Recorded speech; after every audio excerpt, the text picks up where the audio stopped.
Hey, welcome back to Leg by Leg. I'm going to take a look at Zefa Fa'avae's run on Sunday at Canaan Downs. That's a map in Nelson on Takaka Hill, and it's a limestone area, and there's lots of sinkholes, which is quite interesting, fairly unique for New Zealand. Let's take a look at how he did and see what we can learn. Hey Zefa, Hello. how's it going? Thanks for coming on Leg by Leg. I hope you can see your course from the weekend. Whoa, crazy zoom. Had you been to Canaan Downs much before? Many times? Yeah, but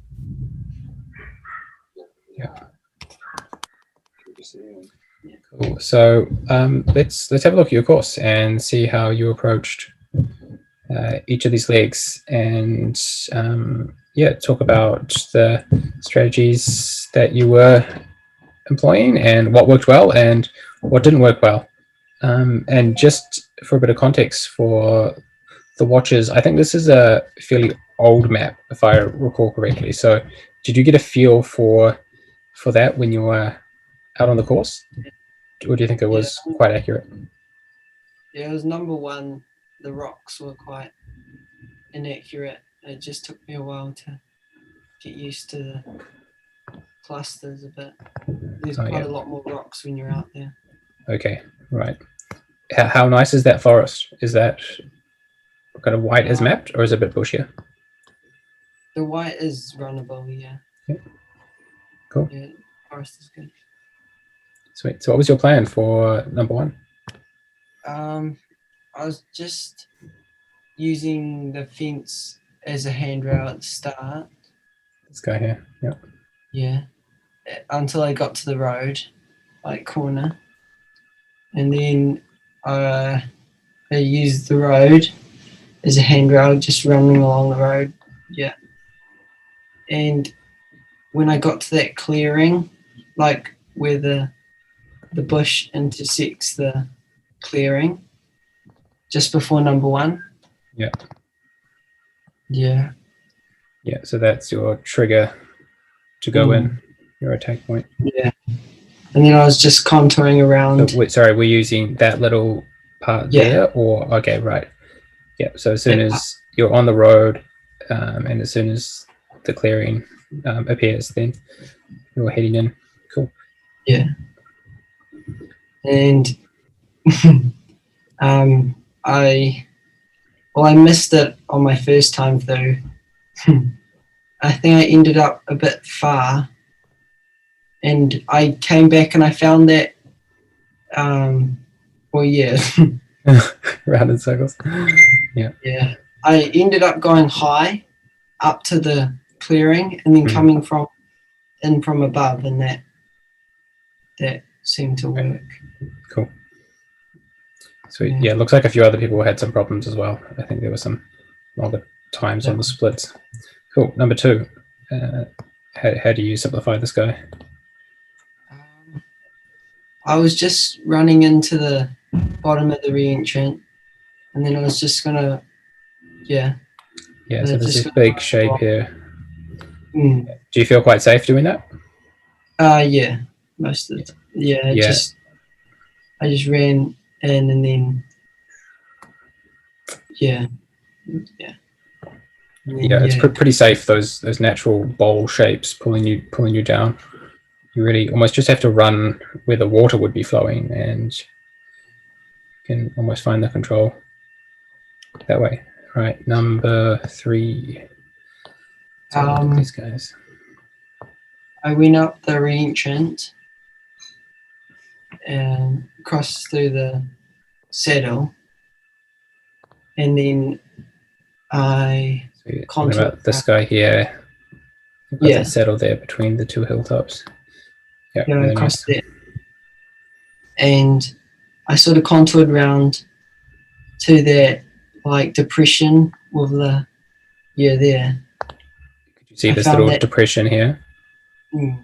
Yeah, so you've got the big hill up here, and then a small hill, and this like little passageway in between, which is fairly unique. That's quite cool. It was quite obvious, and then I sort of just contoured around and found that little like the little cut depression, and then went down to the control. Cool. Yeah. Yeah, it looks like I think the circles here on Routegadget. I know you have to manually align the circles when you upload this to the internet, so it looks like they're not quite perfect. Just for the watchers who are wondering exactly where the controller is placed, I think the circles should be a little bit further south. So just remember that going around the course. Yeah. Of course, that would have been correct on your printed map. It's just this online one. Okay, short leg to 4. How do you do a short leg like this? There's not much to use.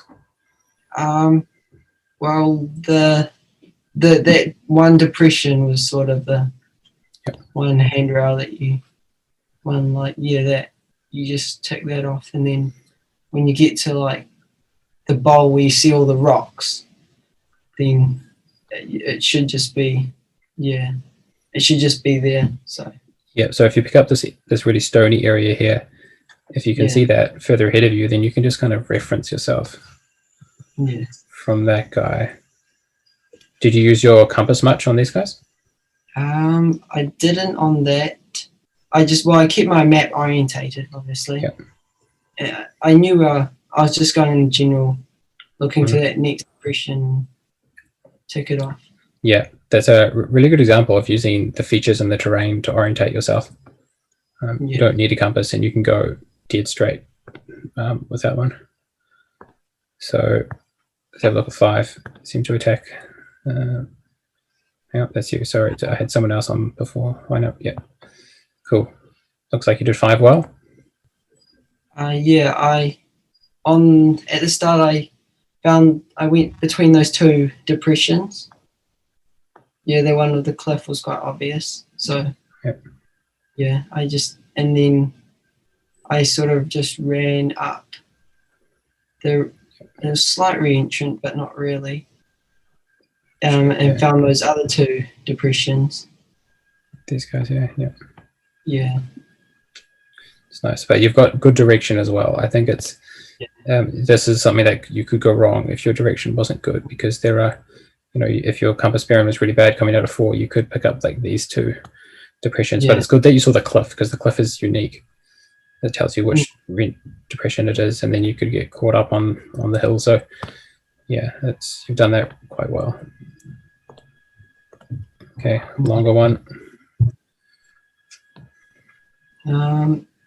I just quick compass out to the fence, wasn't just contouring, and then sort of you could see quite fast, so I just followed the fence for quite a way. Yeah, and then just cut across the paddock and over those fences.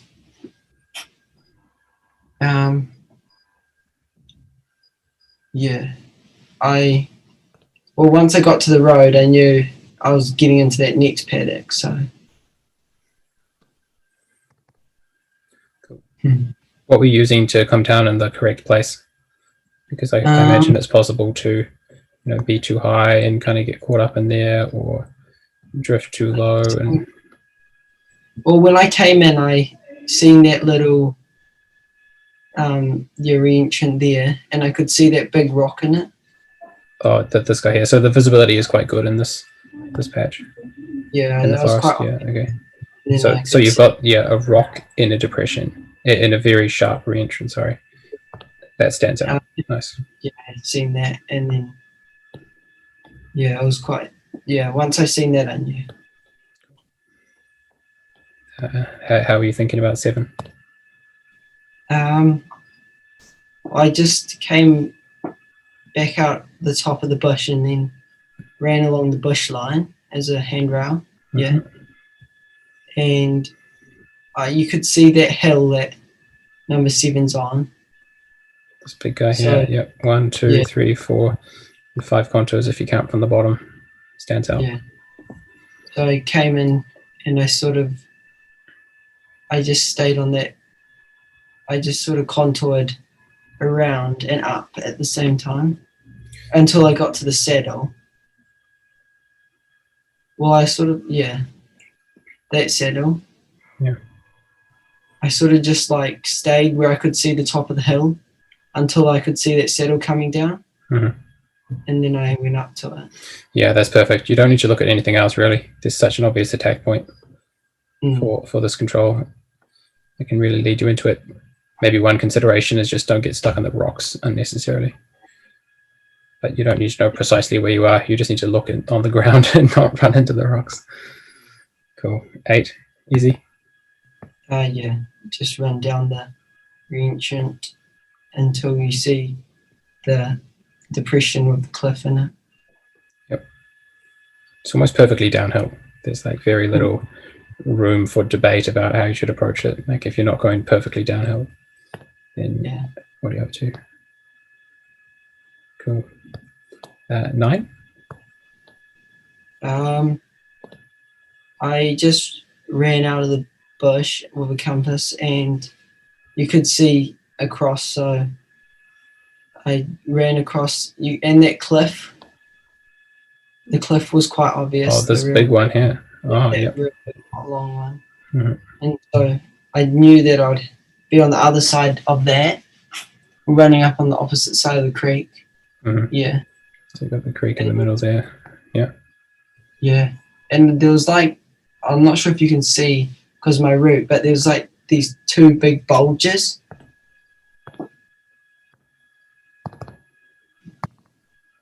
Yeah. Like the reentrants coming off the creek were quite sharp. Mm-hmm. So I sort of counted those in as I went in. So that's like, these guys here. Yeah. There's 1, 2, 3 very sharp reentrants leading you in. So as long as you know to count to 3, then those are just 2. Maybe it's kind of hard to see under the circle, but yeah. I think it was like 1, and then that's my control in between the 2. Oh, yeah. Yep. Nice and safe. Like the really good use of like a really bold feature that stands out, and then you've got that shape there. There's just really no room to go wrong. Really safe, and you can run that really confidently. Cool. What about 10? I ran up to the clearing and used the bush line as my nice handrail. Yep. And then dropped down the spur. Yeah, good observation. Contours are doing a big spur there. You can treat that like a handrail as well. Yeah. And then to go into the down. Yeah. Yeah, and it takes you right down to the control pretty much. So another really safe one. 11. How do you make this easy for yourself? I sort of just contoured around the bowl. Yep. And then you come across the bottom of the creeks and you just that's okay. So did you know you were going to be low? Yeah. Yeah. And then and then ran up the creek until I got the control. Yeah, that's a good example of aiming off instead of intentionally going for gold and then maybe being too high or maybe being too low. Just intentionally stay low, and then as soon as you hit the creeks, run up. High confidence. No chance of hitting the creek and going in the wrong direction and faffing around. Yeah. Cool. Zoom out. Yep. Another longer one, but pretty easy with the fences, right? Yeah. Just come out of the bush and go to that corner of the fence and just tick off the fences as you go along. Yep. 1, 2, 3. This guy here. Cool. And how do you know where to enter the trees in the right place? Well, there's sort of that patch of trees on the other side on the closer side of the creek. So there was like, when you cross, you could see that. So the creek's doing that. Yeah. And then the trees on this side of the creek. So that's unique suddenly. There's only one place where the trees are on the south side of the creek. So there's your attack point right here. And that's what I used. And just go up. up the entrant to the control. And yeah. Nice. Cool. 13. I just ran up the ran up the entrant to the fence, which was quite easy. So, And then, so this guy just running up this kind of broad entrant there, obvious fence. And then you could see, I just sort of that track. You could see I ran to the corner of the bush that 13's in. Yeah, you can really forget the track, because you can probably see the trees from the hilltop. Right? Yeah, you can see the trees. Yeah. So I just ran to the corner of there. And did you use the contour? Did you consider the contours as well on this guy? I did. I knew it was downhill, but I mainly used the bush because you could just see quite far. Cool. Yeah. 14. I ran up parallel to the creek, so I was using that as my handrail, and where it branches off towards the east, that's where I crossed the creek and then went up. Nice. Yep, that's a really nice plan. Just run on a safe handrail, and then you've got that really distinctive attack point that kicks you straight into the control circle. Yeah. Really nice.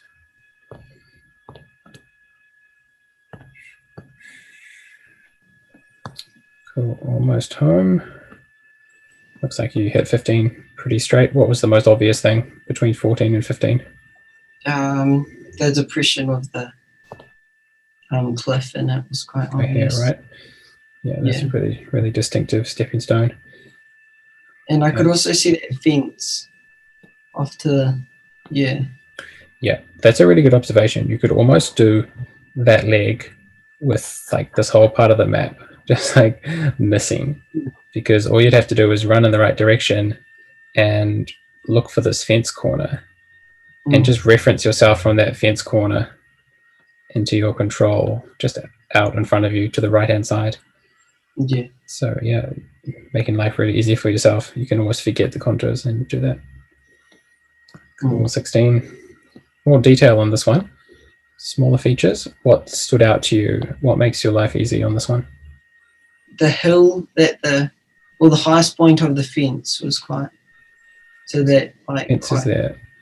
Yeah. Points there. That's right. Yeah. Downhill that way along the fence, downhill that way along the fence. So this is now a very unique attack point. Oh, a very unique stepping stone, sorry. There's no other combination of hilltop and fence. Yep. So I ran to that and I went round it. And you could see that that bush there with the rocks. It's quite obvious. Mm-hmm. So what's the difference between these single green trees and that white area? Those were more, they were just like less, there was only a couple of trees usually where those trees were, or like one big tree. Yeah, and a couple of little standalone tree. Yeah. There's probably 10, like 20 trees all touching together. Yeah. And then, but how do you get from the trees to the control? Because the contours here are fairly vague. I could see that depression after the control of the tree in it, which was quite helpful. That tree there, and it's in a depression. There's lots of other depressions around. Only one of them has a tree in it, right? So now you have a unique combination of features.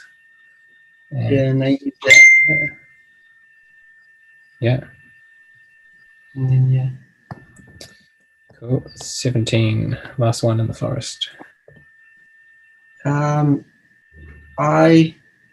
ran to the bush on a compass, and I didn't really know exactly where I was when I got to the bush. So I aimed up and hit the track. My route should say. I hit the track. I hit the track quite high up, Well, I didn't exactly know where I was on the track, but then I seen that little pit off to the side. Okay, so sorry, I just get up. So you came through the trees somewhere, then you hit the track, which goes like that, and you were looking for this guy. Yeah. Yeah. Yeah. It was quite obvious, that pit. There was some tape on it, I think. Oh, it's probably a deep tomo. Tape, Yeah. maybe taped around the top so people don't fall Yeah. in. No. Cool. So you've probably used this guy as an attack point, the track corner. Track. Yeah. And then how did you get from the track bend to the control? I sort of just I used my compass and Yep. compassed in. Yeah. Yeah, it's not too far. I think that's quite a good time to use a compass. The contours here are pretty vague. It's not You could use the corner of the trees if you can see through to that distinctly. If you can see like where the edge of the forest bends, yeah. but maybe you can't see where the edge of the forest bends from the inside. And the contours are vague, so I think that's the perfect time to line the compass up off the corner and get it right first time. All right, and then downhill to the finish. Mm. Cool. Well, that's pretty good. Pretty good run, I think. There's definitely it's quite unique terrain in this area. Yeah. Some skills that we don't always practice with these repeating depressions, but you've done it pretty well, and I really like the simplifications that you've used. Just a bit hectic at the first one, but it sounds like it was for a few people. Yeah. Cool. Thanks for taking me through the course, Zefa. Yeah, thanks. And yeah, look forward to being in Nelson in a week for a training camp. That'll be cool. Oh, yeah. Cool. See you, Zefa. Yeah, bye. So the main points that I got from listening to Zefa is that he's doing exactly what he needs to do and not much more. He's making his life really easy for himself by picking out the handrails and stepping stones that are really obvious. And I think that's really the key to success at orange level and red level if you can get away with it. But often I think the really hard, really difficult orienteering is set in such a way where there aren't really safe handrails to use. So I think that course that Zefa tackled was a good example of, or his approach had a lot of really good examples for people who are tackling orange level orienteering. He's finding the handrails with their fences or the contour shapes, finding the things that really stand out, like the big cliffs or the big stream or the patch of trees in the open. Or I really like that example of combining features to find a unique combination, like the fence on the hilltop. The fence is quite long, and there are a lot of other contours and hilltops around, but there's only one place where the fence crossed over the hilltop. So you've got a line and kind of another intersection with this hill, and that gives you a point, and that's a stepping stone now. That's it. You know exactly where you are when you can find that point, and you can see it from a distance as well. So stuff like that is really key to giving you the confidence to keep moving fast, and also the reliability to avoid mistakes throughout the course. So great stuff by Zefa, and he explains it very concisely. No faff, really good.